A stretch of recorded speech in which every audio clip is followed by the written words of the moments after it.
শুকনো কড়াইতে 5 ফোড়ন ভেজে নিচ্ছি।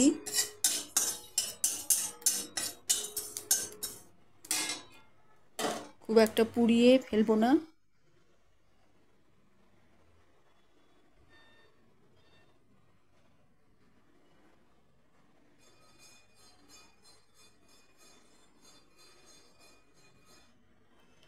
এবারে প্রয়োজন মতো 1 কাপ মতো তেল দিয়ে দিচ্ছি।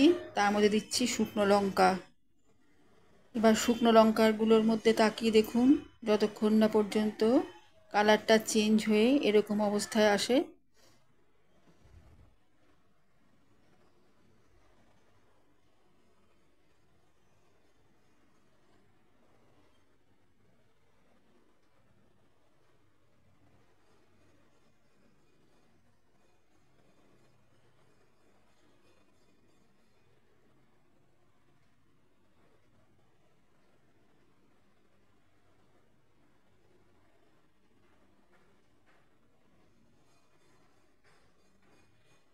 মৌরি,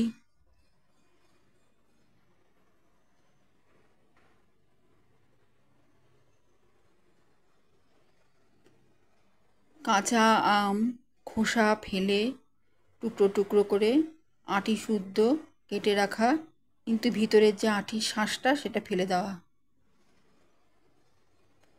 ভালো করে 5 ফোড়ন আর শুকনো লঙ্কায় আমটা ভাজা ভাজা করব, ডিপ ফ্রাই না, হালকাভাবে। এবার হলুদ, লবণ,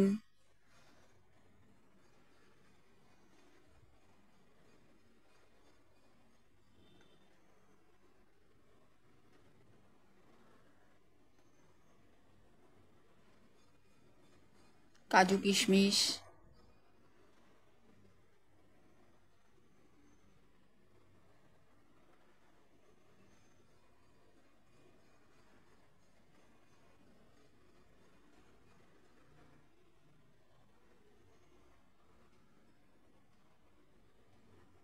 আমের টক কিছুটা কেটে যাওয়ার জন্য ভিজিয়ে রাখা তেঁতুলের পাল্প, এতে টেস্টও আনে আর আমের একটা কটকটে টক ভাবটাকেও দূর করে। গুড়, আমি এমনিভাবেও আচার বানিয়ে রেখেছি, আর এই তেঁতুলের পাল্পটা দিয়েও দেখেছি, এটা অনেক বেশি টেস্টি হয়।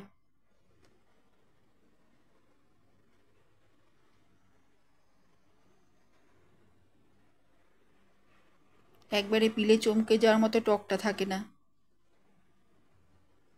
তেঁতুল দিলে, তেঁতুলের পাল্পটা দিলে।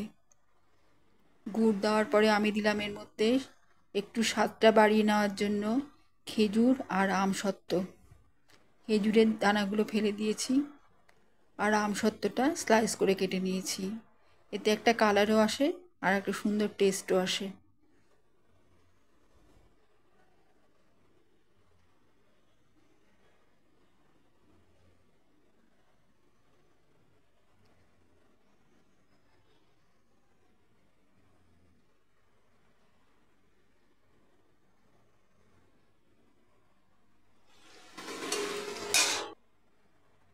একটুখানি মজে যাওয়ার জন্য ঢেকে দিয়েছি।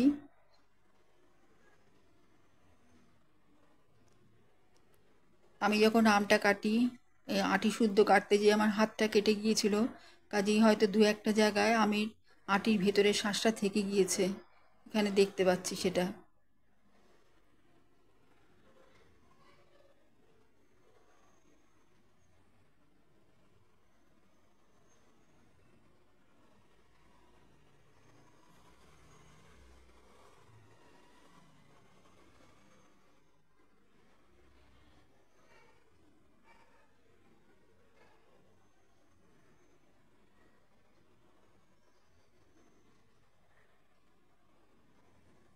আর একটু মজতে দিলাম, বেশ ভালো করে ফুটে উঠছে।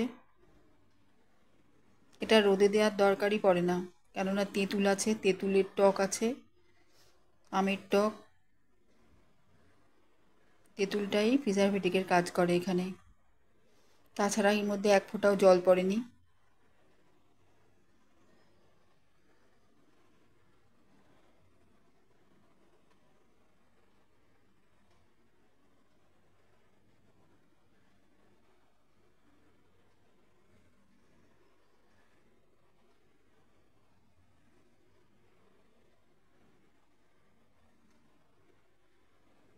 এবারে আর একটু চিনি দিয়ে দিলাম।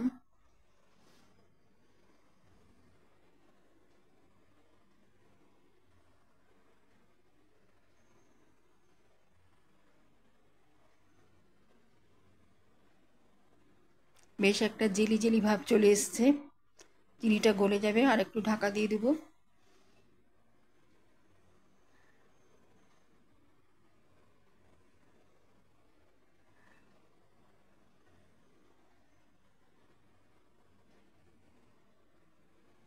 এই আচারটা খেয়ে প্রত্যেকেই খুব প্রশংসা করেছে, ওই জন্য আপনাদের সঙ্গে এটা শেয়ার করলাম।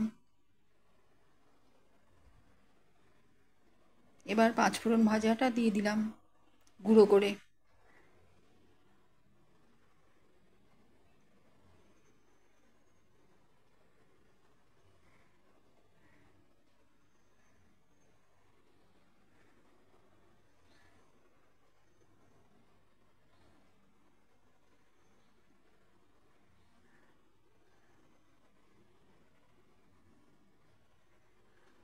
একবারে যখন জেলি জেলি হবে, পুরো রসটা অনেকটা শুকিয়ে যাবে, চিনির রসটা বের হবে, বেশ আঠা আঠা হবে, তখনই আমি নামিয়ে নেব।